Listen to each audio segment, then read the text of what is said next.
কারীম মুখস্থ করার জন্য আল্লাহ রাব্বুল আলামিন এটাকে স্থায়ী করার জন্য বাধ্যতামূলক করেছেন। নামাজের ভিতরে তেলাওয়াত করতে হবে।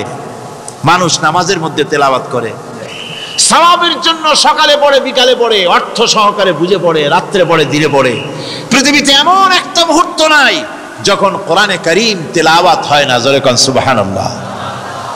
মানুষ এটাকে তেলাওয়াত করতেছে, মুখস্থ করতেছে। এই কোরআন শরীফের ভিতরে রয়েছে সব কিছু।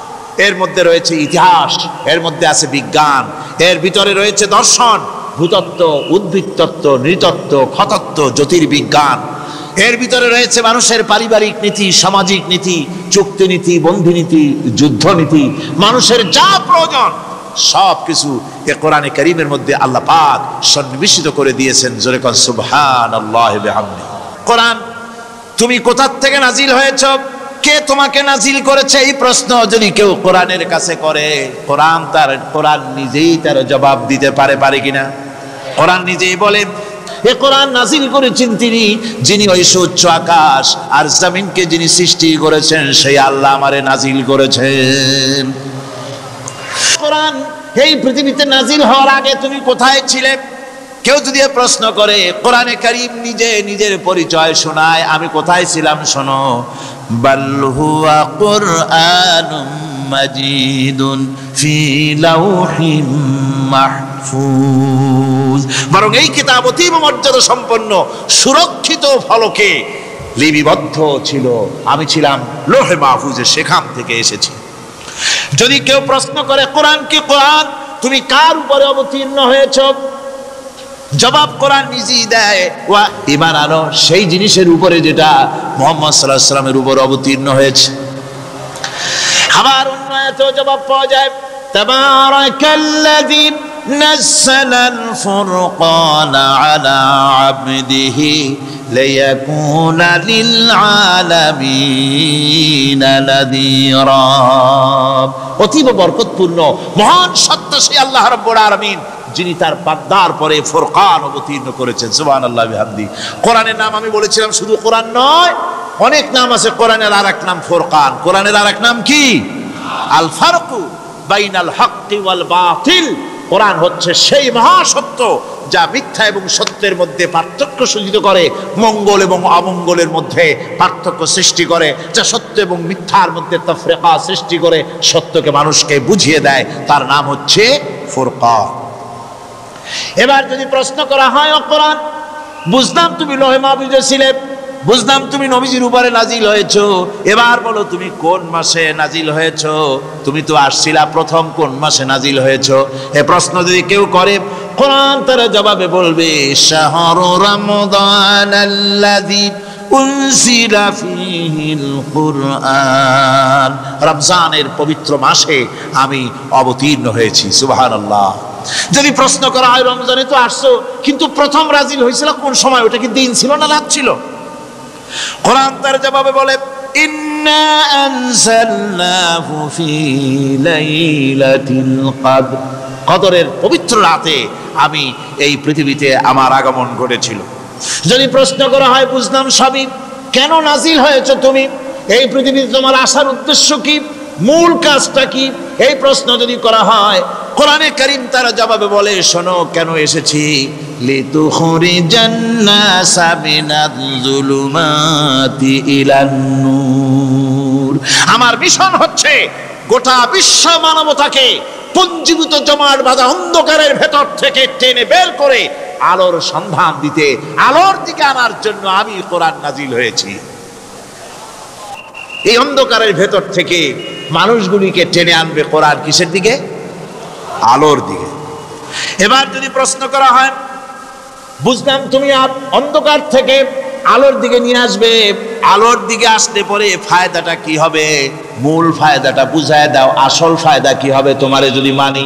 কোরআন তার জবাব দেয়, নিজের পরিচয় নিজে তুলে ধরে, ফামান তাবিআ হুদায়া ফালা খাউফুন আলাইহিম ওয়ালা হুম ইয়াহজানুন।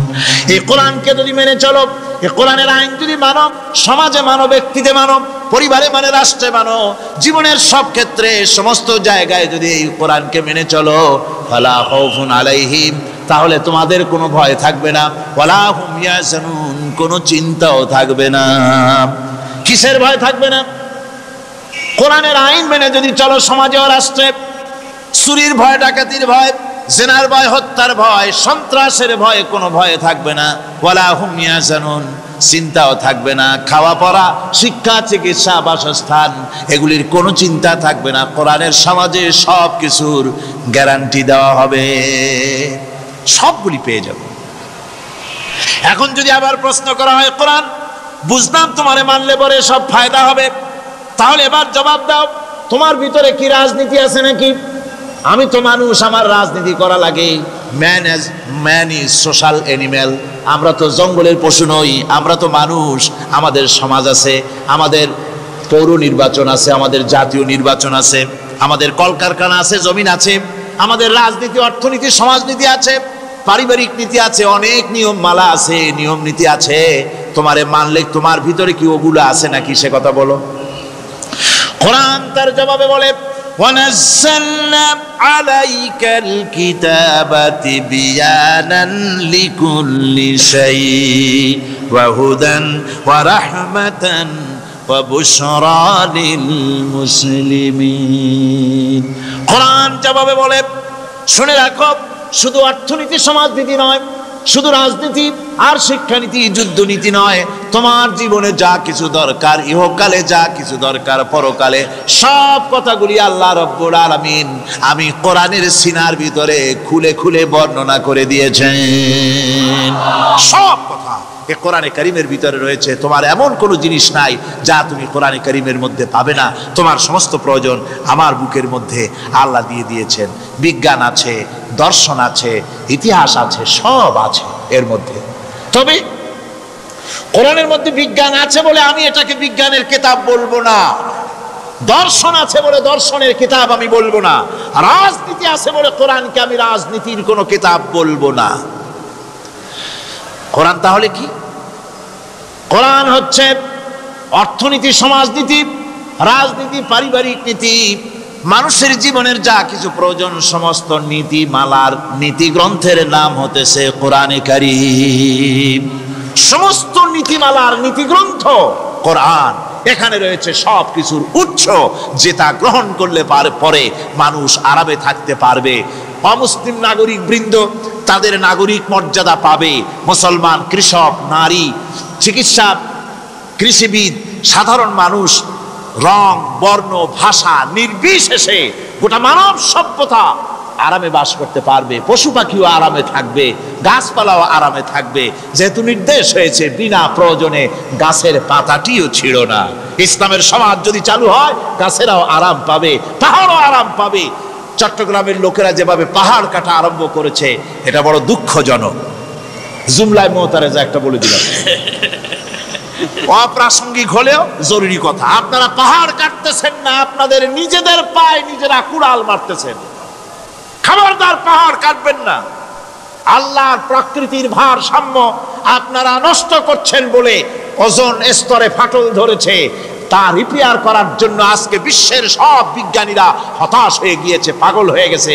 কেমনে এই ওজোন স্তরের ফাটলকে রিপেয়ার করব? ওজোন স্তরটা কি? ওজোন স্তর হচ্ছে, সুবহানাল্লাহ, আল্লাহর যে কত দয়া। সূর্য, সেই সূর্যের রয়েছে আলট্রা ভায়োলেট রে, যাকে বাংলায় বলা হয় অতি বেগুনি রশ্মি।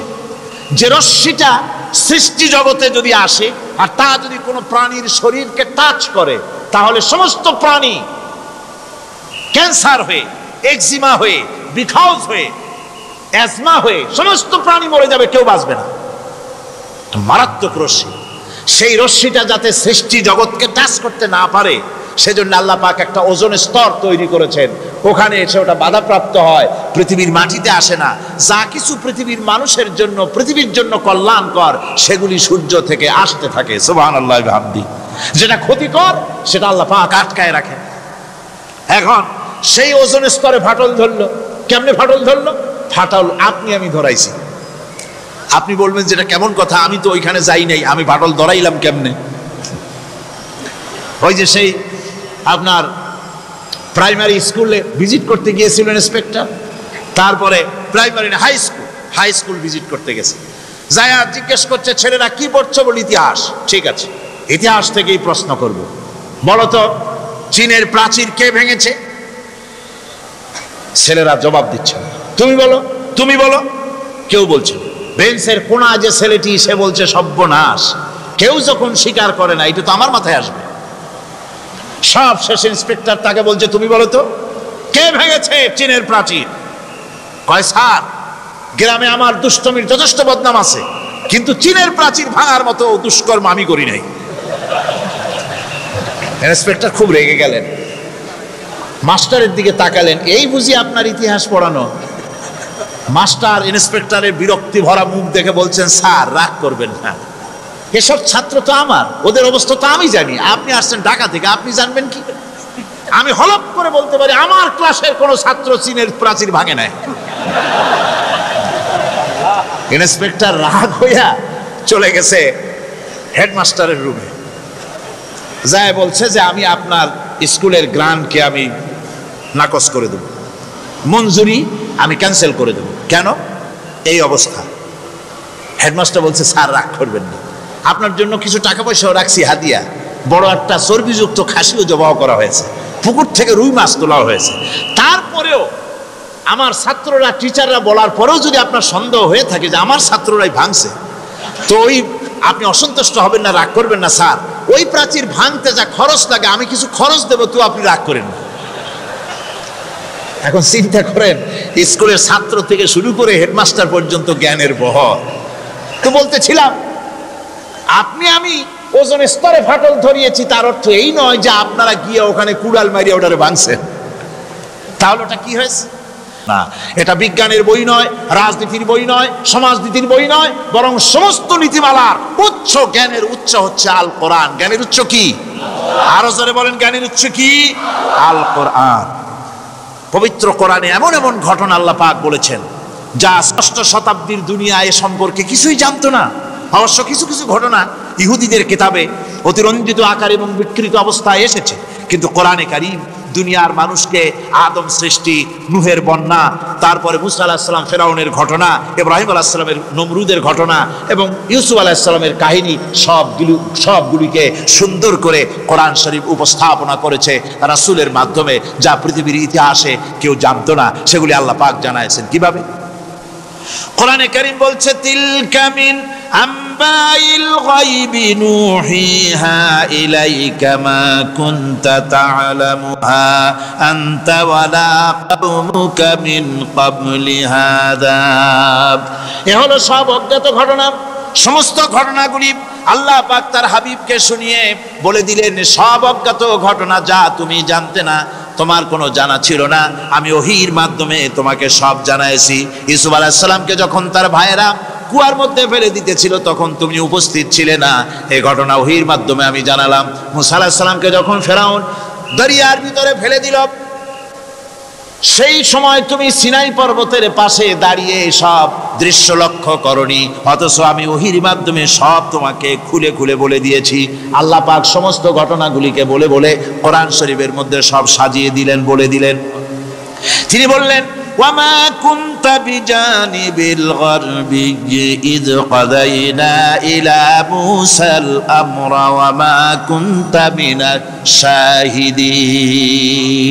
ফিরআউন যে মুসার সঙ্গে যে ব্যবহারটা করলো, এ সময় সেখানে তুমি উপস্থিত ছিলে না, আমি ওহীর মাধ্যমে তোমাকে তা জানিয়েছি।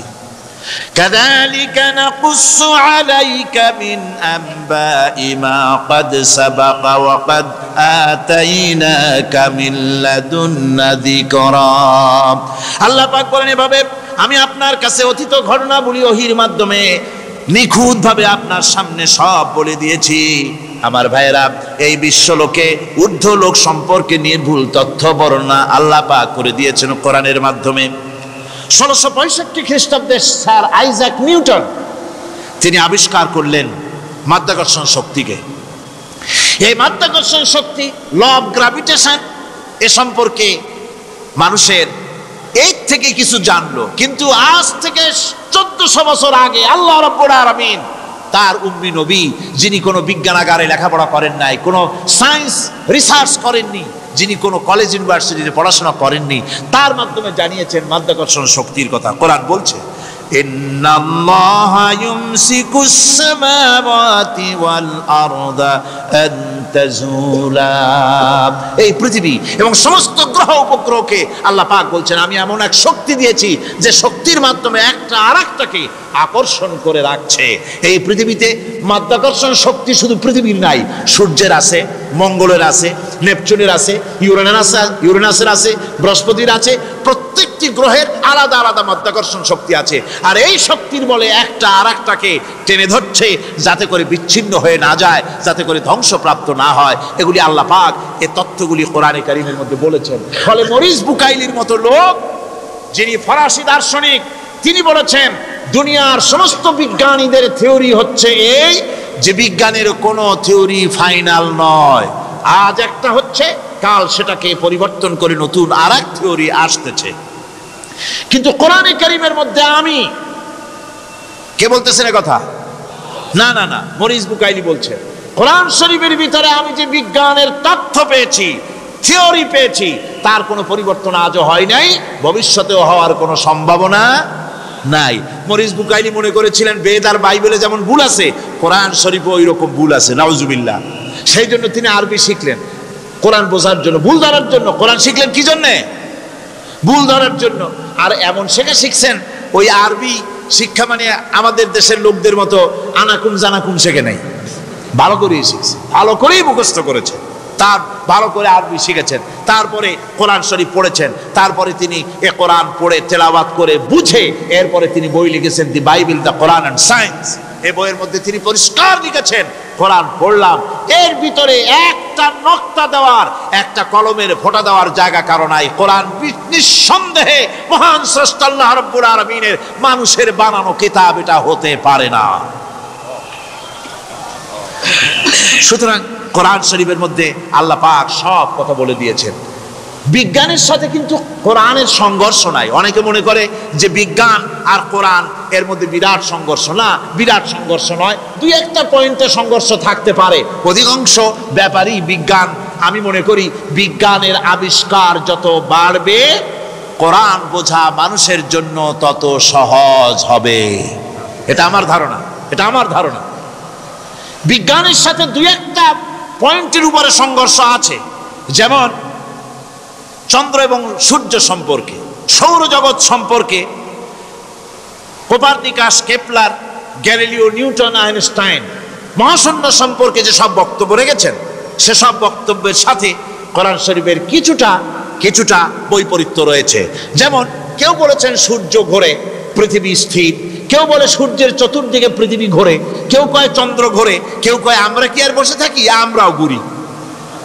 কিন্তু আসলে ঘোরেটাকে কে ঘোরে, এ ফয়সালা কে দেবে? কে দিবে বলুন তো?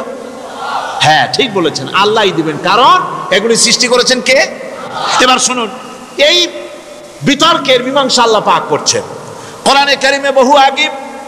গ্যালিলিও, কেপলার, কোপার্নিকাস, এদের বলার অনেক আগে বিশ্বনবী জানাবে মুহাম্মদ রাসূলুল্লাহ সাল্লাল্লাহু আলাইহি ওয়াসাল্লাম তিনি বলে দিয়েছেন আল্লাহর কথা। তিনি বলেছেন লাশ-শামসু ইয়ামবাগি লাহা আন তুদরিকাল কামারা ওয়ালাল লাইলু সাবিকুন নাহার ওয়া কুল্লুন ফি ফালাকিন ইয়াসবাহুন।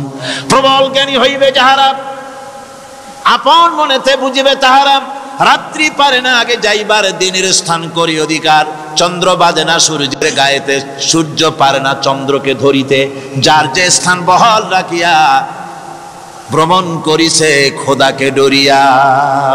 আল্লাহ রাব্বুল আলামিনকে ভয় করে সব ঘুরছে, চাঁদও ঘোরে, সূর্য ঘোরে, মঙ্গলও ঘোরে, ইউরেনাস ঘোরে, বৃহস্পতি ঘোরে, পৃথিবীও ঘোরে। সব ঘুরছে তো ঘুরছেই, বন করে ঘুরছে একটা নির্দিষ্ট কক্ষপথে, আপন আপন কক্ষপথে ঘুরছে, যার ফলে অ্যাক্সিডেন্ট হয় না। সুবহানাল্লাহ, জোরে বলেন সুবহানাল্লাহ। নির্ধারিত কক্ষে ঘুরছে, নির্ধারিত কক্ষে ঘুরছে। এর কক্ষগুলি আল্লাহ পাক ঠিক করে দিয়েছেন, সেই কক্ষে ঘুরতেছে, একে অপরের পথ অতিক্রম করতেছে না। আবার ওই মহাশূন্যের ভেতরে রয়েছে black hole, black hole. Black hole কি? ব্ল্যাক হোল হচ্ছে একটা বিরাট অন্ধকার গহ্বর, একটা মৃত্যুকূপ। এত বড় বিরাট ব্ল্যাক হোল মহাশূন্যে আছে, বিজ্ঞানীরা হয়রান হয়ে গেছে। তার এত বড় শক্তি, সে শুধু তারা খায় না, কোন তারকা ঘুরতে ঘুরতে যদি তার কাছে এসে যায় তারাকে খেয়ে ফেলে। কোন আলো যদি কাছে আসে, আলো শুষে নিতে নিতে আলো যার থেকে এসেছে সেটাকেও শেষ করে ফেলে। এ ধরনের একটা দারুণ আকর্ষণী শক্তি তার মধ্যে আল্লাহ সৃষ্টি করেছেন। একটা ব্ল্যাক হোল আছে মহাশূন্যের ভিতরে। সূর্য, চন্দ্র, গ্রহ, নক্ষত্র, যে সূর্য পৃথিবীর চাইতে 13 লক্ষ গুণ বড়, এমন 2 কোটি সূর্য খাইয়া হজম করতে পারে এত বড় ব্ল্যাক হোল আল্লাহ তৈরি করে রেখেছেন মহাশূন্যের উপরে। রয়েছে মিল্কি ওয়ে, রয়েছে গ্যালাক্সি, অন্তত 10,000 কোটি, 10 সহস্র কোটি তারকা দিয়ে সমৃদ্ধ গ্যালাক্সি মিল্কি ওয়ে, যেটা অন্ধকার রাত্রে, তারকা সজ্জিত রাতে উত্তর দক্ষিণ দিকে টানা একটা পথের মতো দেখা যায়। এটা হচ্ছে গ্যালাক্সি, এইটাকে বলা হয় মিল্কি ওয়ে। এটা হচ্ছে ছায়াপথ। অসংখ্য তারকা এর মধ্যে রয়েছে। কত বড় বড় তারকা, অনেক দূরে। তাই আমরা দেখি বিন্দু বিন্দু, আসলে কি বিন্দু না। কত বড় জানেন? বিজ্ঞানীরা বলেছেন দৈত্যের মতো বিরাট বিরাট তারকা আছে, যে সূর্য পৃথিবীর চাইতে 13 লক্ষ গুণ বড়। এরকমের সূর্যের অন্তত 3 কোটি সূর্য খাইয়া হজম করতে পারে এরকম অসংখ্য তারকা মিল্কি ওয়ের ভিতরে আল্লাহ সৃষ্টি করেছেন। সুবহানাল্লাহ বিহামদিহি, সুবহানাল্লাহ। আর মানুষ লাফায়, 4 আঙ্গুল মানুষ খালি লাভ দেয়, মোষ কতগুলো রাখিয়া। কোন আনন্দে লাফাও, কি শক্তি তোমার! মহাশূন্যের তুলনায় এই পৃথিবীর অবস্থান কি জানেন? এই জন্য যত বেশি পড়াশোনা করবেন মাথা নত হয়ে যাবে। কমিউনিস্ট হয় ছাগলেরা, বুদ্ধিমান কোনোদিন কমিউনিস্ট হয় না। কারা কমিউনিস্ট হয়? ছাগলগুলি, যাদের আকল নাই, যাদের জ্ঞান নাই, বুদ্ধি নাই, ওরাই কমিউনিস্ট হয়।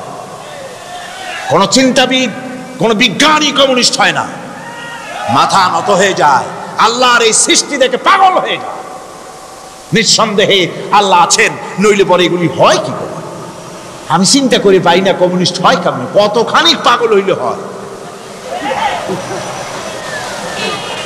ছোট্ট একটা রুমাল দেখলে মনে করি কোন তাঁতি এটারে বানাইছে।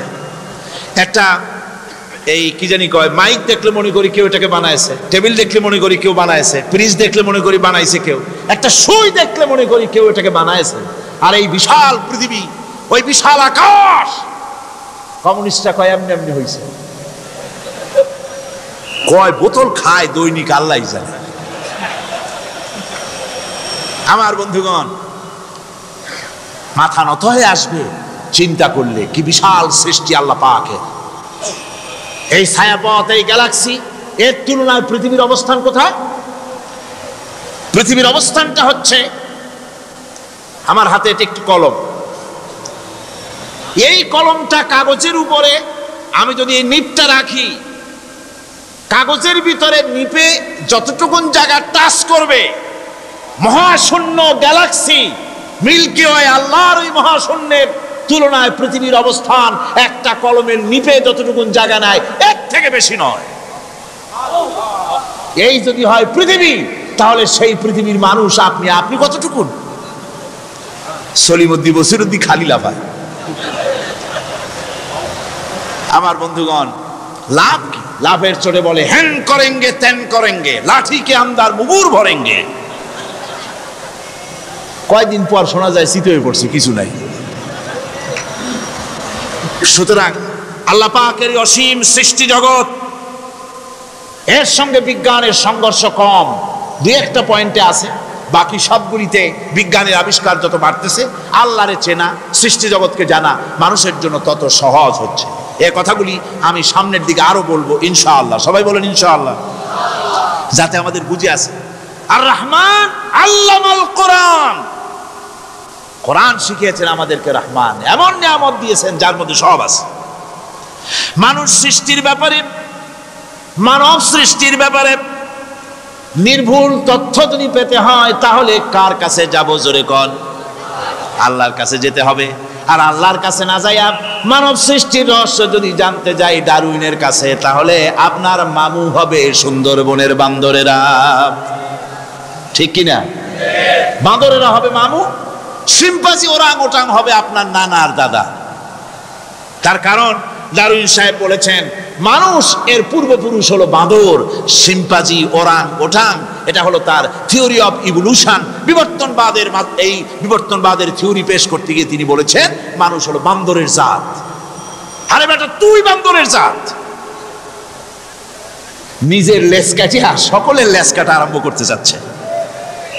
কি পাগলের পাগল, মানুষ হয়েছে বান্দরের জাত। আশ্চর্য কথা। কেমনে কইলে? তো বললো যে শিম্পাঞ্জি দেখছে, তো সে শিম্পাঞ্জি দেখে তার মনে হয়েছে যে মানুষ ওইরকমই তো দেখা যায়, তো মানুষ বুঝি বান্দর থেকেই আসছে। আমি বলি পৃথিবীতে এমন পাগল আমি কোনোদিন দেখিও নাই, শুনিও নাই যে কোনো পাগল পাবদা মাছ দেখে বলেছে যে এটা হচ্ছে বোয়াল মাছের পূর্বপুরুষ। টাকি মাছ দেখে কোনো ছাগলেও বলেছে আজ পর্যন্ত যেটা হলো শোল মাছের পূর্বপুরুষ। পুঁটি খাইতে খাইতে আস্তে আস্তে বিরাট শোলে পরিণত হয়ে গেছে, কোনো পাগলেও বলেনি। আচ্ছা, মেনে নিলাম ডারউইন সাহেবের থিওরি, মেনে নিলাম এক সেকেন্ডের জন্য যে বান্দর থেকেই মানুষ হয়েছে। এখনো তো বানর প্রজাতি আছে না শেষ হয়ে গেছে? আছে কিনা? তাহলে সুন্দরবনে যান, যে দেখুন কোন বাঁদর কি এ পর্যন্ত দেখা গেছে যে কোমর পর্যন্ত মানুষের মতো হয়ে গেছে? আর একটু দুধ আর পনির আর একটু এই শুটকি মাছ লোটটা ফিশ খাওয়াইলে আর কদিনের মধ্যে এই বান্দরটা মানুষ হয়ে যাবে। হয়েছে এরকম? বাঁদরের 12 আনা মানুষ হয়ে গেছে, 14 আনা মানুষ হয়ে গেছে, আর অল্প একটু বাকি। এরকম দেখা গেছে কোথাও? দেখা যায়নি। এগুলি পাগলামি কথা, পাগলামি কথা। মানুষ বানর থেকে আসেনি, মানুষ ওরাংওটাং থেকে আসেনি, মানুষ শিম্পাঞ্জি থেকে আসেনি। মানুষ এসছে কোত্থেকে? এটা জানতে হলে এই নির্মূল তথ্য জানার জন্য আসতে হবে কোরআনের কাছে। কার কাছে? আল্লাহ রাব্বুল আলামিন তার হাবিবের মুখ থেকে মানব সৃষ্টি রহস্য তিনি উদ্ঘাটন করে দিয়েছেন। তিনি বলেছেন, দুনিয়াবাসীকে শুনিয়েছেন। আল্লাহ পাক বলেন, মানুষ কি তার সৃষ্টি রহস্য দেখে না? কেমনে তাকে আমি সৃষ্টি করেছি? মায়ের বক্ষ পিঞ্জর থেকে, বাপের পৃষ্ঠ থেকে সবেগে নির্গত এক ফোঁটা নাপাক পানি দিয়ে আমি আল্লাহ মানুষকে সৃষ্টি করেছি। বান্দর থেকে নয়, ওরাংওটাং থেকে নয়, শিম্পাঞ্জি থেকে নয়। মানুষের অরিজিন মানুষ। আদম থেকে তোমরা জন্মগ্রহণ করেছো, আদম এসেছে মাটি থেকে, তোমরা এসেছো আদম থেকে। সুবহানাল্লাহি ওয়া বিহামদিহি। এটাই হলো মানব সৃষ্টি রহস্যের কথা আল্লাহ পাক বলে দিয়েছেন। অন্যত্র আল্লাহ বলেন, ইন্না খালাকনাকুম মিন তুরাবিন সুম্মা মিন নুতফাতিন সুম্মা মিন আলাকাতিন সুম্মা মিন মুদগা। নিষ্প্রাণ মাটি থেকে তোমার উৎপত্তি হয়েছে, আর এই নিষ্প্রাণ মাটি দিয়ে তোমাকে তৈরি করা হয়েছে। এগুলি মাতৃগর্ভের ভিতরে গিয়া নাপাক পানি ফোঁটা জমাট রক্ত হয়েছে, গোশত হয়েছে, তারপরে মানুষের আকৃতি দিয়েছি, আর এরপরে বাচ্চার আকারে মায়ের পেট থেকে আমি আল্লাহ মানুষ করে তোমাকে বের করেছি। সুতরাং মানব সৃষ্টি রহস্যের কথা বিজ্ঞানের সাথে যেটা সাংঘর্ষিক হবে কোরআনের সাথে, আমরা সেটা মানতে পারি না। আমাদেরকে মানতে হবে মূল জ্ঞানের কিতাবটা। মূল জ্ঞানের কিতাব কোনটা? জোরে কম তো কোনটা? কোরআন। এখানে সব কথা আল্লামাল কোরআন। কোরআন শিখিয়ে মানুষকে আল্লাহ পাক সবচাইতে বড় দয়া করেছেন, এর থেকে বড় দয়ার হয় না। কোরআন শিখিয়েছেন আমাদের, যার মধ্যে সমস্ত তথ্যের কথা আল্লাহ পাক বলেছেন। The universe and doctor Einstein বইয়ের ভিতরে লেখা হয়েছে যে একদিন এমন হবে যখন ধীরে ধীরে সূর্য তার আরো হারিয়ে ফেলবে, চন্দ্র নিষ্প্রভ হয়ে যাবে, আর পৃথিবী আস্তে আস্তে তার গতি হারিয়ে ফেলবে। একথা আজকের বিজ্ঞানীরা অথবা আজ থেকে কয়েক বছর আগের বিজ্ঞানীরা একথা বলছেন। কিন্তু রাসূল করিম সাল্লাল্লাহু আলাইহি ওয়াসাল্লামের মুখ থেকে আজ থেকে 1400 বছর আগে, যিনি বিজ্ঞানাগারে মোটেও পড়াশোনা করেননি, লিখতে জানেন না, পড়তে জানেন না, সই করতে জানেন না, বিজ্ঞান আসছে কথা বলছে, সেই কথা 1400 বছর 1500 বছর আগে রাসূল করিমের মুখ থেকে আল্লাহ পাক বলছেন। কোরআনে কারীম বলছে, ইয়াসআলু আইয়ানা ইয়াউমুল কিয়ামা ফাইদা বারিকাল বাসারু ওয়া খাসাফাল কামারু ওয়া জুমিআশ শামসু ওয়াল কামার। হে রাসূল, রাসূলের কাছে জিজ্ঞাসা করে কিয়ামত কবে হবে? আল্লাহ পাক বলেন, বলে দিন যেদিন চন্দ্র তার আলো হারিয়ে ফেলবে, যেদিন সূর্য তার আলো হারিয়ে ফেলবে, আর চন্দ্র আর সূর্য সব একাকার হয়ে যাবে। ওরা বলছে চাঁদে আলো থাকবে না, সূর্য আগের থেকে তার উত্তাপ এবং আলো স্তমিত হতেছে এবং হতে হতে এমন এক পর্যায়ে আসবে যখন সূর্য আলো হারিয়ে ফেলবে। বিজ্ঞানীরা গত 4-5 বছর আগে এ বক্তব্য রেখেছেন, কিন্তু 1400 বছর আগে বিজ্ঞানের লালনাগারে লেখাপড়া না করে হুজুরের মুখ থেকে আল্লাহ কথা বলে দিয়েছেন। তাহলে বিজ্ঞানের আসল কিতাব কোনটা? জোরে বলেন কোনটা? আল্লাহ পাক আরো বলেন, ইজা শামসু কুবিরাত ওয়া ইযান নুজুমুন কাদারাত ওয়া ইযাল জিবালু সুজ্জিরাত। তারকাগুলি, সূর্যের আলো থাকবে না, নক্ষত্রগুলো স্থানচ্যুত হয়ে যাবে, কক্ষচ্যুত হয়ে যাবে, পাহাড়গুলিকে পরিচালিত করে দেওয়া হবে, কিছুই থাকবে না, সব শেষ হয়ে যাবে। বিজ্ঞানীরা আজ বলতেছে যে সব শেষ হয়ে যাবে, কিছুই থাকবে না, সব শেষ হবে। বিজ্ঞানীরা বলতেছেন, কোরআন অনেক আগে বলেছে, কুল্লু মান আলাইহা ফান ওয়া ইয়াবকা ওয়াজহু রাব্বিকা যুল জালালি ওয়াল ইকরাম।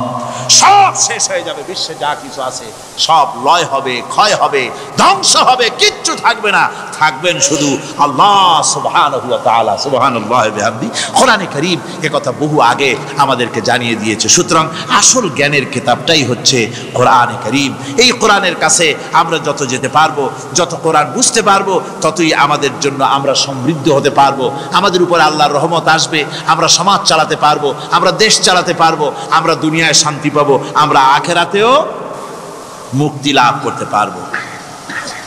কোরআনে কারীম সমস্ত বিজ্ঞানের উৎস, দর্শনের উৎস। এইটা না জানলে কিছুই জানা হয় না, এটা জানা হলে সব জানা হয়। পণ্ডিত আপনার ডক্টর শহীদুল্লাহ, আল্লাহ জান্নাত নসিব করুন, সবাই বলুন আমিন। তিনি বলতেন, বড় বড় সেমিনারে গিয়ে বলতেন তিনি, যে আপনারা যারা বক্তব্য রাখতে এসেছেন, জনগণকে বলছি না, যারা বক্তব্য রাখতে এসেছেন, এমএ পাস করেছেন, ডিগ্রি করেছেন, পিএইচডি করেছেন, এভারসিএস করেছেন, বহু কিছু ডিগ্রি আপনারা লাভ করেছেন, নামের আগে 6 হাত লম্বা ডিগ্রি আপনারা লাগাইছেন, আপনারা পণ্ডিত ঠিকই, কিন্তু এই কোরআন শরীফের জ্ঞান যদি আপনাদের না থাকে, আপনারা পণ্ডিত, তবে আপনারা মূর্খ পণ্ডিত। কি পণ্ডিত? কি পণ্ডিত? মূর্খ পণ্ডিত। ওরা বলে যে মৌলবীরা জানে কি, মৌলবীরা জানে কি? আরে ভাই, মৌলবীদের কাছে তো আসল জ্ঞান আছে। সুবহানাল্লাহি ওয়া বিহামদি। এখানে সবটা আছে। আপনারা এখানে আসেন, এটা বিশ্বাস করলে আপনি সবটা পেয়ে যাবেন। কোরআন বিশ্বাস করতে পারলে, কোরআন জানতে পারলে আপনি সব জানবেন। কোরআনে কারীমের মধ্যে আল্লাহ পাক কত কথা বলেছেন। এর মধ্যে আছে, আল্লাহ পাক বলেছেন, আফালা ইয়ানজুরুনা ইলাল ইবিলি কাইফা খুলিকাত। এই যে আমি উটগুলারে বানাইছি, কেমনে বানাইলাম তোমরা কি দেখছো? উট কেমনে বানিয়েছি? মুফাসসিরিনে কেরাম এর উপরে অনেক আলোচনা করেছেন। তারা বলেছেন যে উট মরুভূমির জাহাজ, তারপরে উটের পিঠে একটা চুট আছে, কোন উটের পিঠে 2টা চুট আছে, মাঝখানে বসে একটারে হেলান দিয়ে আর একটা ধরে বসা যায়। আমি দেখছি 2টা চুটওয়ালা উট, আফ্রিকান উট আমি দেখেছি, যে চুট সুবহানাল্লাহ, দেখলে অবাক হয়ে যেতে হয় যে আল্লাহর কি কুদরত। উটের পৃষ্ঠে 2টা চুট, মাঝখানে আপনি বসবেন, পিছনেরটা একটা সোফা সেটের মতো, পিছনে হেলান দিলেন, আর সামনে যখন সে মরাল সমচড়াই উত্তরাই পথ দিয়ে নামা ওঠা করবে, তখন আপনি যেন পড়ে না যান সেজন্য সামনেরটা বুকের সাথে জড়ায় ধরবেন। এরপরে কি সৃষ্টি আল্লাহর, সুবহানাল্লাহি ওয়া বিহামদিহি। জিরাফগুলি দেখুন, জিরাফগুলি তার মাথা কত বড় উঁচা। লন্ডন জুতে জিরাফ দেখলাম, সেই জিরাফের দেহ থেকে তার মাথাটা 22 ফিট উঁচা। মানে তাই সে যদি নিচে দাঁড়ায়, 3 তলা বিল্ডিং এর ছাদের উপরে নাস্তা দিলে তো নিচে দাঁড়ায় খাইতে পারে, এই অবস্থা। সেই জিরাফে পানি খাবে কেমনে? মাথা হলো অত উঁচায়, পিছনের ঠ্যাং 2টা খাটো, সামনের ঠ্যাং 2টো উঁচা, এখন পানি খাবে কেমনে? ওই মাথা নামাইতে গেলে ঠ্যাং তো অনেক উঁচা। আল্লাহ পাক এমন সুন্দর ব্যবস্থা করলেন, সামনের 2টা ঠ্যাং এভাবে সরায় দেওয়ার মতো। ও যখনই পানি খায় দেখলাম 2টা ঠ্যাং অনেক ছেড়ায় দেয়, 2 দিকে ঠ্যাং চলে যায়, তখন মাথাটা সহজে নিচে নামায় আসে, পানি খাইতে পারে। এই সুযোগগুলি আল্লাহ সুবহানাহু ওয়া তাআলা তিনি করে দিয়েছেন। ওমা কুন্না আনিল খালকি গাফিলিন, আমি আমার সৃষ্টি জগৎ সম্পর্কে অমনোযোগী নহি। সুবহানাল্লাহ। ভল্লুকগুলি কি বিরাট বিরাট একটা ভল্লুক, শ্বেত ভল্লুক দেখেছি, কৃষ্ণ ভল্লুক দেখেছি, হাঁটতেছে মনে হয় যেন পায়ের তলায় হাফসুল করা, ঠিক জুতা পায়ের তলাটা যেমন দেখা যায় ওই রকমের তলাটা, গায়ে একেবারে পশম, লোক ওই বরফের দেশে থাকতো, সেটাতে শীত কষ্ট না পায়, সেই জন্য আল্লাহ একটা কম্বল ওর গায়ে জড়ায় দিয়েছে, অটোমেটিক কম্বল। সুবহানাল্লাহ বিহামদিহি। তো উট, আল্লাহ বলছেন উট কেমনে বানাইছি দেখছো? আফালা ইয়ানজুরুনা ইলাল ইবিলি কাইফা খুলিকাত, উট বানালাম কেমনে দেখেছিস? মানুষ অবাক হলো, আল্লাহ এত কথা থুইয়া উটের কথা বলছেন, কারণ নানান রকম মানুষ বলল। শেষ পর্যন্ত প্রাণীতত্ত্ববিদরা তারা আবিষ্কার করলেন মূল কারণটি। অনেক কারণ আছে আল্লাহ পাকে কথা বলার। উট তো মরুভূমির জাহাজ, তারপরে উট মানুষের অনেক উপকারে আসে, এ কথা বলা হয়েছে। প্রাণীতত্ত্ববিদরা খুঁজে খুঁজে তারা দেখতে পেয়েছে যে উটকে জবাহ করে দেখা গেছে উট সমস্ত প্রাণী বাতাস থেকে অক্সিজেন যতটা গ্রহণ করে ততটা ছেড়ে যায়, একমাত্র প্রাণী উট যে যতটা অক্সিজেন গ্রহণ করে বাতাস থেকে সবটা ছাড়ে না, 2/3 ছেড়ে দেয়, 1/3 তার লাংসের পাশে রাখার জন্য আল্লাহ পাক একটা চেম্বার তৈরি করেছেন। ওই চেম্বারের ভিতরে 1/3 অক্সিজেন থেকে যায়, কারণ পানিও রেখে, তার পানি রাখার জন্য রিজার্ভ ট্যাঙ্কি আছে, একটা রিজার্ভ ট্যাঙ্কি আছে, অক্সিজেন রাখার একটা চেম্বার আছে। এগুলি কেন? এই জন্য যে মরুভূমির ভিতরে সাইমুম শিল্পী গোষ্ঠী না, কিন্তু ঝোড়ো হাওয়া, মরুভূমির ভিতরে ঝোড়ো হাওয়া, এই ঝোড়ো হাওয়া যখন আরম্ভ হয়ে যায় তখন মানুষ বাঁচতে পারে না, মানুষ টের পাইয়া সব বাড়িতে চলে যায়। মরুভূমিতে চড়ে বেড়ায় উট, সে যাবে কোথায়? ওর তো যাওয়ার জায়গা নাই। 7 দিন 8 দিন 1 সপ্তাহ 2 সপ্তাহ পর্যন্ত এই মরুভূমিতে ঝড় চলতে থাকে, বালুর ঝড়, কিচ্ছু দেখা যায় না। ওখানে দেখছিলেন বালুর পাহাড়, কালকে আজকে দেখবেন বালুর পাহাড় এখানে চলে আসছে, এইভাবে পাহাড় তৈরি হয়ে যায়, বালি উড়ায় নিয়ে যায় বাতাসে।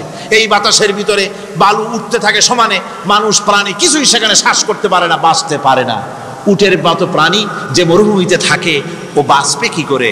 আল্লাহ সুবহানাহু ওয়া তাআলা ওর লাংসের পাশে অক্সিজেন রাখার চেম্বার করে পানির ট্যাঙ্কি তৈরি করে দিয়ে রেখে এমন কায়দা করেছেন, ও যখনই টের পায় যে ঝড় শুরু হবে, সাথে সাথে ঠ্যাং দিয়া মুখ দিয়া গর্ত করে বালুর ভিতরে মাথা ঢুকাইয়া 1 সপ্তাহ 2 সপ্তাহ থাকতে পারবে মাটির তলে, অক্সিজেনের অভাব হবে না। আফালা ইয়ানজুরুনা ইলাল ইবিলি কাইফা খুলিকাত, দেখো নাকি কিভাবে সৃষ্টি করেছি আমি এই সুন্দর উটকে, একবার দেখো, আর শুকরিয়া তোমার মাথা নত হবে। যত বড় কমিউনিস্ট হও, আল্লাহর জন্য সেজদা দিতে বাধ্য হবে যদি তোমার ঈমান এতটুকুনো থাকে। আমার ভাইরা, আল্লাহ রাব্বুল আলামিন অসংখ্য প্রাণী সৃষ্টি করেছেন এবং সবগুলির প্রয়োজন তিনি মিটিয়েছেন। সুবহানাল্লাহ পড়েন। দেখুন সমুদ্রের ভিতরে তিমি চলতেছে, বিশাল তিমি, অনেকে দেখেন নাই, কেউ কেউ দেখেছেন, আমি দেখেছি তিমি মাছ, বিশাল তিমি। এই তিমি মাছ শত শত টন ওজন, একটা তিমি 150 টন 250 টন 500 টন 1000 টন, বিরাট বিরাট ওজনের তিমি মাছ। এই তিমি মাছ পানির নিচে থাকে, আবার পানির উপরেও আসে। উপরে আসবে কেমনে, নিচে যাবে কেমনে এত ওজন নিয়ে? আল্লাহ সুবহানাহু ওয়া তাআলা তার পেটের ভিতরে লক্ষ লক্ষ গ্যালন পানি ধরে, হাজার হাজার গ্যালন পানি ধরে এরকম একটা রিজার্ভ ট্যাঙ্ক তৈরি করেছে। ও যখন ডুবতে চায় তখন পিঠের উপর থেকে ডালাটা উন্মুক্ত করে দেয়, গলগল করে সমুদ্রের পানি পেটের মধ্যে ঢুকতে থাকে। পানিতে ভরে গেল, শরীরের ওয়েট দারুণ ভাবে ওয়েট ক্যারি করলো, তখন সে আস্তে করে সমুদ্রের তলায় ডুবে গেল। আবার যখন সে শ্বাস প্রশ্বাসের জন্য, অক্সিজেনের জন্য সমুদ্রের উপরে উঠতে চায়, তখন ডালাটা খুলে দিয়ে পাম্প দেয় নিজের শরীরে। পাম্প দিলে পরে তার ভিতর থেকে রক্ষিত পানির ফোর্স এত উঁচা হয়, অন্তত 10 মাইল দূর থেকে সেই পানির ফোয়ারা দেখা যায়। তিমি মাছের এই অবস্থা দেখে মানুষ তৈরি করেছে সাবমেরিন। আমি সাবমেরিনেও চড়েছি, দেখেছি দ্বিতীয় বিশ্বযুদ্ধে যে সাবমেরিন ব্যবহার করা হয়েছিল, পোর্টসমাউথে সেই সাবমেরিন আমাকে দেখানো হয়েছে, আমি দেখেছি। তাতেও ঠিক একই কায়দায় পানি ভরে পানির তলায় যায়, আবার ওঠার সময় পানি ছেড়ে উপরে চলে আসে। তিমি মাছ থেকেই মানুষ এটাকে গ্রহণ করেছে। মানুষের শিক্ষার জন্য অগণিত প্রাণী আল্লাহ সৃষ্টি করেছেন বিজ্ঞানের সাথে, তাই কোরআনের সংঘর্ষ নাই। বিজ্ঞান মানুষকে যত বেশি আবিষ্কার করবে, বিজ্ঞান কোরআন বোঝা মানুষের জন্য তত সহজ হবে। আর আপনারা যত জ্ঞানী হবেন, কোরআন যত পড়বেন, মাথা তত নত হবে। তুলা গাছের ফল যত পাকে তত গাছ কি হয়, ডালগুলো কি হয়, উপরে উঠে যায়। বোঝেন না কেন? তুলা গাছ নাই আপনাদের দেশে? তুলারে কি কয় চট্টগ্রামে? তুলা গাছরে কি কয়? তুলা গাছ। তুলা গাছের ফল যত পাকে তত গাছের ডাল কি হয়, যখন কাঁচা থাকে তখন নিচে থাকে, ডাল ঝুঁকে পড়ে, আর পাকলে পড়ে উপরে উঠে যায়। আর আম গাছের ফল যত পাকে তত ডাল কোথায় যায়, নিচে যায়। যারা মানুষের তৈরি করা এই সমস্ত জ্ঞানে যারা সমৃদ্ধ হয়, তারা ওই তুলা গাছের মতো আস্তে করে যতই জ্ঞানে বৃদ্ধ হয় ততই ডাল উপরের দিকে যায়, জ্ঞান তত হালকা হয়। আর কোরআন আমের মতো, কাঁঠালের মতো, মানুষের উপকারী এমন এক ফলের মতো, যত পাকে যত পড়ে জ্ঞান যত সমৃদ্ধ হয় ততই আল্লাহর সামনে মাথা নত হয়ে যায়। মানুষের কাছে জ্ঞান খুবই সংক্ষিপ্ত জ্ঞান, মানুষের কাছে অমা উতিতুম মিনাল ইলমি ইল্লা কালিলা, খুব সামান্যতম জ্ঞানই তোমাদেরকে দেওয়া হয়েছে, বেশি জ্ঞান আমাদের কাছে নাই। সবচাইতে বড় জ্ঞানের উৎস আল্লাহ সুবহানাহু ওয়া তাআলা, জ্ঞানের উৎস হচ্ছে কোরআনে হাকিম। সেই কোরআন থেকে আল্লাহ পাক দয়া করে আমাদেরকে কোরআন শিখিয়েছেন। জোরে কোন সুবহানাল্লাহি বিহামদি। মানুষের অবস্থা তো সবসময় একরকম থাকে না, অর্থনৈতিক বিপর্যয় হইতে পারে, টাকা পয়সা নাও থাকতে পারে, অশান্তি থাকতে পারে। আল্লাহ পাক তার নবীকে কি বলেছেন দেখেন, ফাইদা ফারাগতা ফানসাব ওয়া ইলা রাব্বিকা ফারগাব।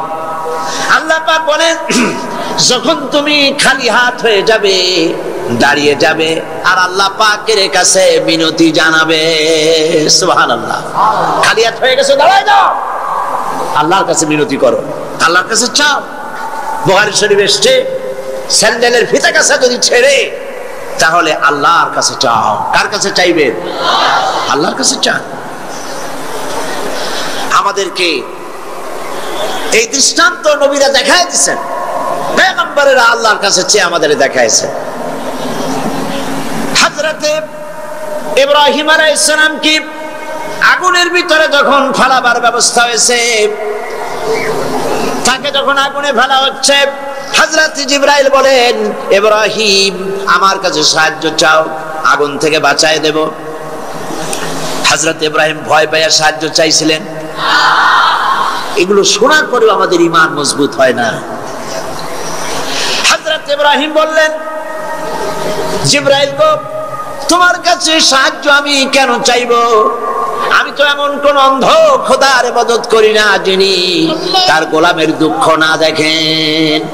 আমি আগুনে পড়ে গেলে আমার আল্লাহ রাব্বুল আলামিন যদি খুশি হন, তাহলে আমার আল্লাহকে খুশি করার জন্য 1000 বার পড়তে রাজি আছি। সাহায্য তো আল্লাহর কাছেই চাইতে হবে। আল্লাহর ইচ্ছা নাই ইব্রাহিম আগুনে পুড়ুক, এটা কি আল্লাহর ইচ্ছা ছিল? ইব্রাহিম আলাইহিস সালামও পরিণতি জানেন না, তিনি কি পড়বেন, পুড়বেন না বাঁচবেন জানা ছিল না। পরীক্ষায় তিনি পাশ করলেন। আগুনের ভিতরে যখন ইব্রাহিম আলাইহিস সালাম পড়ে যাচ্ছেন, আল্লাহ রাব্বুল আলামিন আগুনের প্রতি হুকুম দিলেন, ইয়া নারু কুনি বারদাও ওয়া সালামান আলা ইব্রাহিম। আগুন আমার ইব্রাহিমের জন্য শান্তিদায়ক ঠান্ডা হয়ে যা। বলেন, আর কি ক্ষমতা থাকবে আগুনের? আর জ্বালাবার ক্ষমতা থাকবে? জ্বালাইতে পারছে? পারে নাই। আল্লাহকে বিশ্বাস করুন এইভাবে করে। কোন মাজারে টাকা দিবেন না, পয়সা দিবেন না, আগরবাতি দিবেন না, চান্দা মান্দা দিবেন না। যা চাওয়ার, যা বলার সরাসরি বলবেন কাকে? কারে বলবেন? আল্লাহ পাক পরিষ্কার করে কোরআনের মধ্যে সব দৃষ্টান্ত দেখাইছেন। হযরত ইউনূস আলাইহিস সালামকে মাছে যখন গিলে ফেললো, বেরোবার কোনো পথ নাই, কোরআনে কারীম এই কথা দুনিয়াবাসীদের জন্য, মুমিনদের জন্য তুলে দিয়েছেন। ওয়াদান্নুন ইয যাহাবা মুগাদিবান ফাযান্না আন লান নাকদিরা আলাইহি فنادى في الظلمات أن لا إله إلا أنت سبحانك إني كنت من الظالمين। অন্ধকারের ভেতর থেকে ইউনূস আলাইহিস সালাম চিৎকার মারলেন, ফানাদা ফি যুলুমাত, পানির অন্ধকার, মাছের পেটের অন্ধকার, রাতের অন্ধকার, ত্রিবিধ অন্ধকারের মধ্যে দিয়ে ইউনূস আলাইহিস সালাম ডাক দিলেন আল্লাহরে। আল্লাহ শুনে নাই। রব্বুল আলামিন বলেন ফাস্তাজাবনা লাহু ওয়া নাজ্জাইনাহু মিনাল গাম্মি ওয়া কাযালিকা নুজিল মুমিনিন। সুবহানাল্লাহ। আল্লাহ রাব্বুল আলামিন বলেন আমি ইউনূসের ডাক শুনলাম আর ডাকের জবাব দিয়া দিলাম। মাছের পেটের ভিতরে যন্ত্রণা শুরু হয়ে গেল, ব্যথা শুরু হয়ে গেল। মাছ আর পানির মধ্যে থাকতে পারলো না। মাছ উপরে চলে এলো, কিনারায় চলে গেল। মাছ ববি করে ইউনূস আলাইহিস সালাম রে ফেলে দিল কিনারে। আল্লাহ পাক বলেন শোনো দুনিয়ার মানুষেরা, শুধু ইউনূসকে নয়, ওয়া কাযালিকা নুজিল মুমিনিন। মুমিনেরা যখনই বিপদে পড়বে আমারে যদি ডাকে, আমি এইভাবে করে, ওয়া কাযালিকা এইভাবে করে আমি বিপদ থেকে বাঁচায় দেব। সুবহানাল্লাহ। সুতরাং আল্লাহ পাকের এই কোয়ালিটি বুঝতে পারলে এটাই হলো তাওহীদ। তাওহীদ সম্পূর্ণরূপে বুঝতে হবে, তাওহীদে প্রতিষ্ঠিত হতে হবে, শিরক থেকে বাঁচতে হবে, শিরক সম্পূর্ণরূপে বর্জন করতে হবে। এখন শিরকটা কি? শিরক হলো অংশ। এটা শরীক দিয়ে বললে বুঝতে ভালো, শরীক। আর এই শিরক হচ্ছে মিথ্যা, জুলম, বড় গুনাহ। যারাই আল্লাহর সাথে শরীক করে তারা বড় রকমের গুনাহ করে। আমি এই দৃষ্টান্তটা বোঝাবার জন্য এরকম দৃষ্টান্ত দেই। শরীকদারি ব্যবসার সাথে, শিরক পার্টনার, শরীক। আল্লাহ পাকের কোন পার্টনারের দরকার আছে? আর যারা জবাব দিলেন না, আল্লাহ পাকের পার্টনারের কোন প্রয়োজন আছে? পার্টনারের প্রয়োজন হয় কেন? ধরেন ব্যবসা করবে কেউ, তো ব্যবসা করতে গেলে, পার্টনারশিপ বিজনেস করতে গেলে অভাবের কারণেই পার্টনার খোঁজে। পুঁজি আছে, যা সেই টাকা দিয়ে ব্যবসা চলবে না, একজন পার্টনার লাগবে পুঁজিওয়ালা। পুঁজির অভাবে মানুষ পার্টনার খোঁজে। আবার পুঁজি আছে কিন্তু বুদ্ধি নাই, লাইসেন্স নাই। বুদ্ধিওয়ালা লাইসেন্সওয়ালা একটা লোক পার্টনার হিসাবে নিতে চেষ্টা করে পার্টনারশিপ বিজনেসে। 3 নম্বরে পুঁজিও আছে, বুদ্ধিও আছে, লাইসেন্সও আছে, কিন্তু বয়সটা এমন যে এই বয়সে ব্যবসা করার মতো বয়স নাই, স্বাস্থ্যটা খারাপ। এই 3টা কারণে মানুষেরা পার্টনারশিপ বিজনেস করে। এখন আল্লাহর সাথে শরীক করলে আল্লাহ সহ্য করেন না, কারণ হলো আল্লাহর তো এই 3 অভাবের কোনো অভাব নাই। বুঝে আসে নাই মনে হয়? আল্লাহর পুঁজির অভাব আছে? আচ্ছা, আল্লাহর পুঁজি আছে কিনা তা আল্লাহর কাছেই জিজ্ঞেস করি। কেউ যদি আল্লাহকে প্রশ্ন করে তোমার পুঁজি আছে কি নাই, এই প্রশ্ন করার আগে রব্বুল আলামিন কোরআনে কারীমের মধ্যে জবাব দিয়ে রেখেছেন, ওয়াল্লাহু গানিয়্যুন ওয়া আনতুমুল ফুকারা। আল্লাহ হচ্ছেন অভাব মুক্ত, সব কিছুর মালিক তিনি, তিনি গানি। আর তোমরা যারা পার্টনার খোঁজো, তোমরা হলো ফকিরের গোষ্ঠী, মিসকিনের গোষ্ঠী, জুমরাতুল মাসাকিন। আর আমার পুঁজির অবস্থা শোনো, আল্লাহ পাক বলছেন, মা ইনদাকুম ইয়ানফাদু ওয়া মা ইনদাল্লাহি বাক। তোমাদের পুঁজি ফুরায় যায়। গত বছর যা ছিল আস্তা নাই, 50 মণ ধান দিয়েছিলাম, খাইয়ে খুইয়ে সর্বনাশ করছো। ধান নাই, চাউল নাই, যা দেই সব খাইয়ে শেষ করো। তোমাদের পুঁজি ফুরায় যায়। ওমা ইনদাল্লাহি বাক। আর আল্লাহর পাত্র থেকে, ভাণ্ড থেকে যত দেওয়া হয় ফুরায় না, বড় থাকে। আল্লাহর কোনো পুঁজির অভাব নাই। শুধু তাই নয়, লাহু মাকালিদুস সামাওয়াতি ওয়াল আরদ, আকাশ আর জমিনের সব চাবিকাঠি হচ্ছে আল্লাহর কাছে, সম্পদের চাবি আল্লাহর কাছে। লিল্লাহি মা ফিস সামাওয়াতি ওয়া মা ফিল আরদ, আসমান এবং জমিনের সার্বভৌমত্বের একচ্ছত্র মালিক হচ্ছেন কে? আল্লাহ পাক। এই হলো পুঁজি। তাহলে আল্লাহর পুঁজির অভাব নাই। আর পুঁজির অভাব যখন নাই, তখন পার্টনারেরও কোনো প্রয়োজন নাই। এরপরে 2 নম্বরে মানুষ পার্টনার খোঁজে, জ্ঞান বুদ্ধির অভাব ঘটতে পড়ে। ব্যবসা করার মতো জ্ঞান নাই, বুদ্ধি নাই, লাইসেন্স নাই। আল্লাহর কি এরকমের অবস্থা? মহান আল্লাহ রাব্বুল আলামিন বলেন, ওয়াল্লাহু ইয়ালামু ওয়া আনতুম লা তা'লামুন। আল্লাহ সব জানেন, তোমরা জানো না কিছুই, তোমরা কিচ্ছু জানো না। ওয়ামা উতিতুম মিনাল ইলমি ইল্লা কালিলা, সামান্যতম জ্ঞান দিয়েছি তোমাদেরকে, আর সমস্ত জ্ঞানের উৎস কে? আল্লাহ। কোনো জ্ঞান নাই, সামান্যতম জ্ঞান। আর এই জ্ঞান দিয়ে ওনারা হন বুদ্ধিজীবী। বিরাট বিরাট বুদ্ধি, বুদ্ধি মাথায় এত গিজ গিজ করে, বুদ্ধির গরমে মাথায় চুল থাকে না, সবসময় মাথা গরম। কি বুদ্ধি?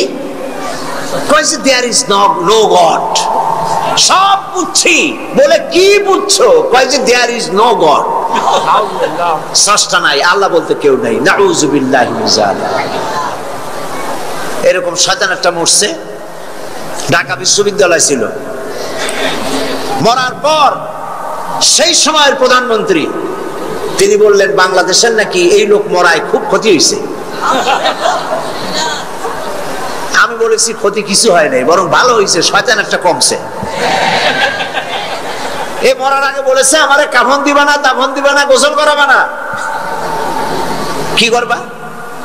তো বলে মরার পর আমারে নিয়ে মেডিকেল কলেজে দিবা, ছাত্ররা আমারে দিয়ে অপারেশন শিখবে, যাতে যাতে মানুষের অপারেশন করে উঠে রুগীরে ভালো বানাইতে পারে। মরার পর তার কথা মতো যখন মেডিকেল কলেজের দিকে লাশ নিয়ে যাওয়া হচ্ছিল, ছেলেরা বলছে, লা হাওলা ওয়ালা কুওয়াতা ইল্লা বিল্লাহ, আমরা মাপ চাই। সারা জীবন আল্লাহরে অস্বীকার করছে। ওই লোকটারে দিয়া কাটা ছেঁড়া শিখিয়া যদি কোন লোকের অপারেশন করি, যাও রুগী বাঁচবে, তাও বাঁচবে না, মরবে। ফিরাও শয়তান। বার্নেমের মারিচুরিতে ডিপ ফ্রিজের মধ্যে এই শয়তানের লাশ এখনো আছে।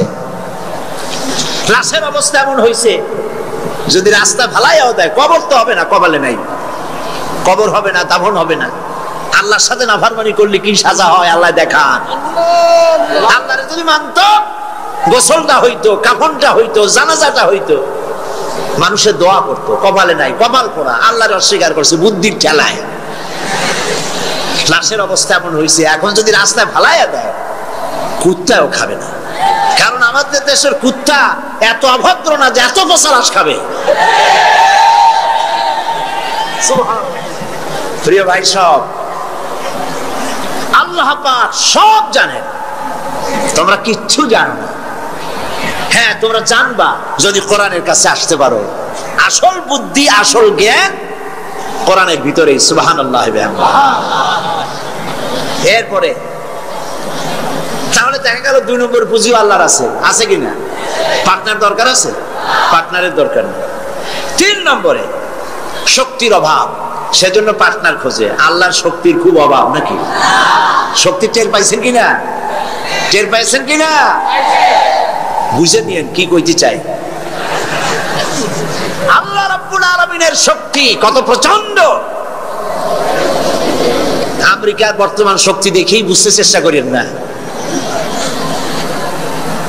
উপর থেকে ভাষা ভাষা কোনো জ্ঞান নিয়ে হঠাৎ করে কোনো সিদ্ধান্ত নিতে যাবেন না। আমেরিকা এখন যেটা করতেছে, মনে করেন না যে আল্লাহ তারে সব ক্ষমতা দিয়েছে, দুনিয়ার মোড়লগিরি করবে, মাতব্বরি করবে। ওয়ায়ামুদ্দুহুম ফি তুগয়ানিহিম ইয়ামাউন। আল্লাহ একটু ডিল দিছে। দেখেন না, যারা বসি বায় নদীতে, মাছে যখন আদার গেলে ওরে কি বলে? বর্ষিতে যেটা থাকে ওটারে কি কয়? সারি। আরে হুইল কি? যেটা খায় মাছে ওইটা কি? আদার অথবা সারি, আপনারা যাতে খুশি হন বলেন। ওইটা, হ্যাঁ সেরা। ওইটা মাছে যখন খাইলো তখনই পাকা শিকারি দড়ি ধরে টান দেয় না, ছুটে যাইতে পারে জ্ঞান ভালো করে। এরপরে জম্মের গেলার পর নারী বুড়িতে বেজায় যায়, তারপরে হুলে ধরে আর টান দিয়ে নিয়ে আসে। যত বড় রাঘব পাল হোক উপরে এসে হা করে পড়ে থাকে।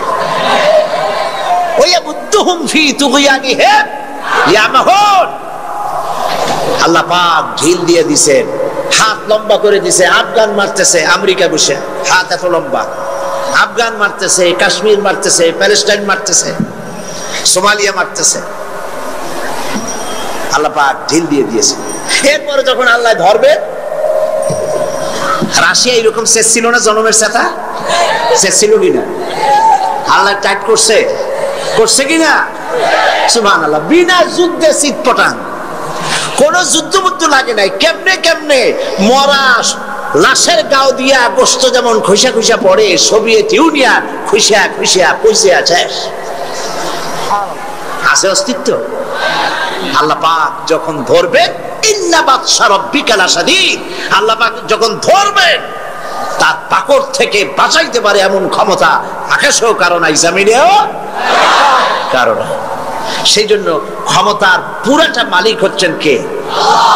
এই কারণেই এই দুর্বলতার, এই ত্রিবিধ দুর্বলতার কারণে মানুষের পার্টনারশিপ বিজনেস করতে হয়, পার্টনার অংশীদার খুঁজতে হয়।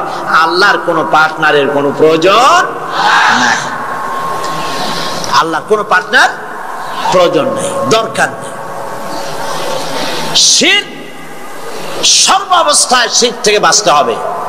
মানুষ, আমাদের দেশের মানুষেরা না বুঝে সবের নিয়তি শিরক করে বসে।